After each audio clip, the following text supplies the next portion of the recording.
Tucumcari KOA journey on the right.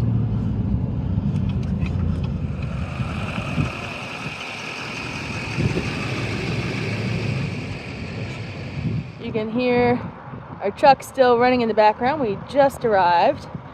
The spots are a little on the tight side, but we were able to fit fully attached into our spot, which is about 60 feet. And that's what we requested, was 60-foot pull through, so we don't have to disconnect, because we're only going to be here overnight and we don't want to bother with disconnecting. But it looks a little bit quiet. It's probably their off season, I'm guessing. So it looks like we got most of the place to ourselves, but it does look like a lovely campground. Look at the views. You can't beat these views. We are at the Tucumcari KOA campground. And this is a campground review. A new place, a new home, for a while, let me feel alive. Nothing to hold me back, take my time, just enjoy the ride. General impressions. It is a large scenic campground with mostly pull-throughs in the campground. Unfortunately, those pull-throughs are in opposite directions, so as you go down the road, sometimes you have to go down one side of the road to get into your campsite, sometimes you have to go to the other side of the road to get into the campsite. So sometimes you're driving on the left just to get to your campsite because they oppose each other. So for example, you enter the campground near the office on the left, but you also exit the campground on the left near the dumpsters, which can make it a bit confusing.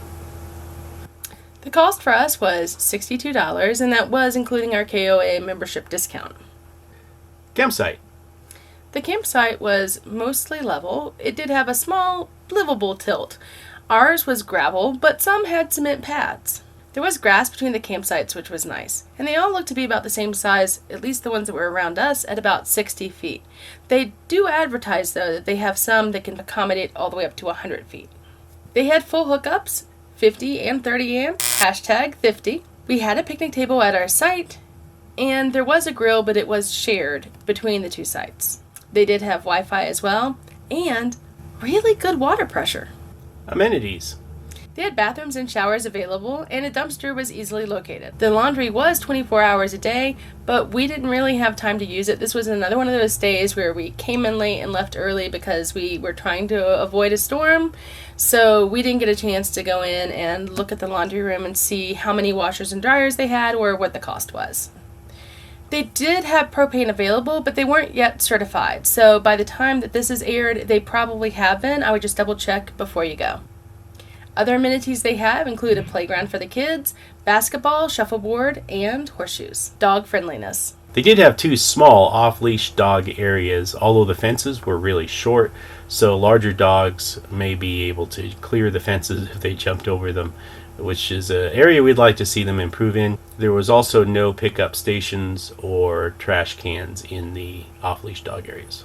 That is important to us because we kind of focus more on dog friendliness.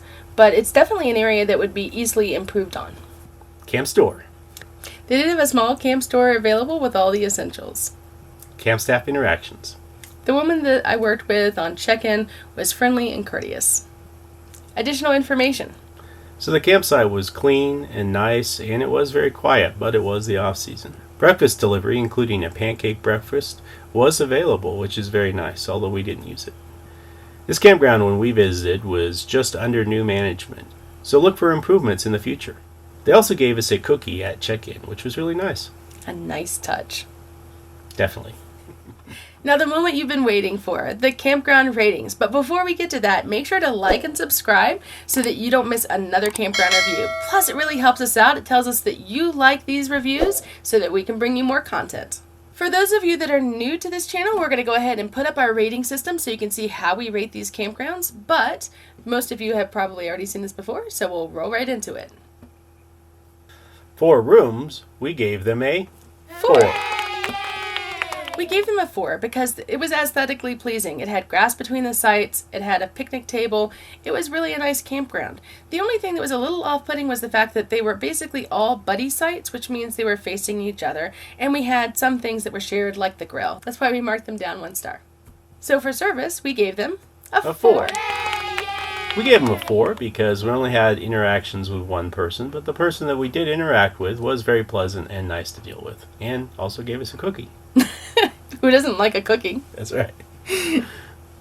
For location, we gave them a 4. 4. We gave them a 4 for location because there were some low-hanging wires on the streets leading up to the campground, and surprisingly there were some lower-hanging wires inside the campground itself. So for somebody with a big and really tall fifth wheel, for example, you may want to call the campground and check to make sure that you will clear the power lines. We did, and we are currently at 13 feet, so I would call ahead. Overall, we give them a 4. We really like this campground. We would go back again. It really had a lovely campground feel. And they gave us a cookie. And they have pancake breakfasts in the morning. That's really nice. If you want. Bye for now. now. Moment that you've been waiting for. I can't even say it now. The moment you have been waiting for, the Campground Ratings. Ratings, that's the word. But before we get there, we would like you to like Stop. and subscribe and do the things and press the button. Okay. Let me try again. Okay.